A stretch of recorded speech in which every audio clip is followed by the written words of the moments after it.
ज्यादातर ट्रेडर्स का बिलीफ ये है कि अगर 3 मूविंग एवरेजेस को साथ में इस्तेमाल करेंगे तो ट्रेड की सफलता की संभावनाएं बढ़ जाती। जब तीनों एक दिशा में हों तो कई ट्रेडर्स मानते हैं कि अब ट्रेंड कंफर्म्ड है, अब एंट्री ज्यादा सेफ है। लेकिन इसका दूसरी तरफ एक बड़ा ड्रॉबैक भी है। लैग बढ़ जाता है, सिग्नल लेट मिलता है और कई बार वो क्विक मूव पहले से निकल चुका होता है।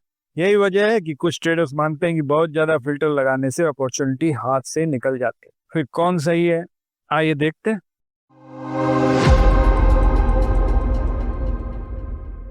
सबसे पहले उन ट्रेडर्स के लॉजिक को समझते हैं जो 3 मूविंग एवरेजेस को साथ इस्तेमाल करते हैं और दूसरों को भी इस्तेमाल करने की वकालत करते हैं। पहला पॉइंट है नॉइस फिल्टरिंग। साइडवेज या चॉपी मार्केट में 1 या 2 मूविंग एवरेज बहुत बार फेक एंट्री दे देते हैं, लेकिन 3 मूविंग एवरेज में तीनों को एक डायरेक्शन में होना पड़ता है तो फॉल्स सिग्नल काफी हद तक हट जाते हैं और ये बड़ी अच्छी बात है। दूसरा पॉइंट, ट्रेंड स्ट्रेंथ को समझना आसान हो जाता है। जब तीनों मूविंग एवरेज के बीच गैप बढ़ता है तो ये दिखता है कि ट्रेंड स्ट्रांग है, मोमेंटम क्लियर है। ये भी सही है, मोमेंटम अच्छा होगा तो प्रॉफिट अच्छा होगा। और तीसरा पॉइंट है कंफर्मेशन साइकोलॉजी। ट्रिपल कंफर्मेशन से कई ट्रेडर्स मेंटली ज्यादा कॉन्फिडेंट महसूस करते हैं। उनको लगता है कि रिस्क कंट्रोल्ड है और डिसीजन स्ट्रांग डेटा पर है। ये बात डिबेटेबल है। ट्रिपल कंफर्मेशन तीनों मूविंग एवरेज से लें या फिर मूविंग एवरेज, प्राइस पैटर्न और वॉल्यूम की तिकड़ी का कंफर्मेशन बेहतर रहेगा। आपका क्या विचार है, कमेंट में जरूर लिखें।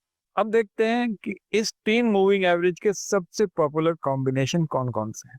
सबसे पहला है 9 मूविंग एवरेज, 21 और 55 मूविंग एवरेज। ये trend plus pull back trading में काम आता है। दूसरा है 5 EMA, 8 EMA और 13 EMA। ये स्कैल्पिंग इंट्राडे में काफी लोग इस्तेमाल करते हैं। फिर है 10, 30 और 50 EMA। ये ट्रेंड फॉलोइंग स्ट्रेटेजी में इस्तेमाल किया जाता है। चौथा है 5, 13 और 21 EMA। ये फॉरेक्स ट्रेडिंग में लोग फास्ट सिग्नल्स के लिए इस्तेमाल करते हैं। और आखिरी है वो SMA का कॉम्बिनेशन है, 50, 100 और 200 SMA। ये ज्यादातर लोग स्विंग ट्रेडिंग या लॉन्ग टर्म ट्रेडिंग में इस्तेमाल करते हैं। ओवरऑल 9, 21 और 55 और 5, 13 और 21 सबसे कॉमन है क्योंकि ये स्पीड और रिलायबिलिटी का परफेक्ट बैलेंस देते हैं। और अब देखते हैं कि जो लोग 3 मूविंग एवरेज को यूज करने से इनकार करते हैं उनका लॉजिक क्या है और फिर डिसाइड करेंगे कि आपके लिए क्या सूटेबल। सबसे पहला कारण उनका यह है कि सिग्नल बहुत लेट मिलता है। बहुत से ट्रेडर्स जो थोड़े बहुत एक्सपीरियंस भी हैं उन्हें ये एडिशनल लैग बिल्कुल पसंद नहीं। उनके हिसाब से कई वैलिड अपॉर्चुनिटीज मिस हो जाती हैं। बात तो सही है, जैसा कि आप यहाँ देख सकते हैं। दूसरा लॉजिक है चार्ट क्लटर्ड लग सकता है और उसकी वजह से डिसीजन स्लो हो जाता है।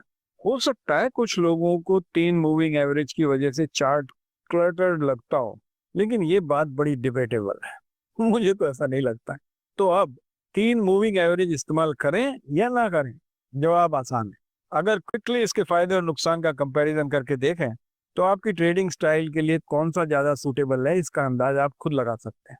ट्रिपल मूविंग एवरेज के फायदे, फॉल्स ब्रेकआउट कम होते हैं, ट्रेंड ज्यादा क्लियर दिखता है और सेफर स्टॉप्स और स्मूदर एग्जिट्स मिलते हैं। डिसएडवांटेजेस ये हैं, सिग्नल बहुत लेट मिलता है, कई वैलिड अपॉर्चुनिटीज मिस हो जाती है, चार्ट क्लटर लग सकता है, डिसीजन लो हो सकता है।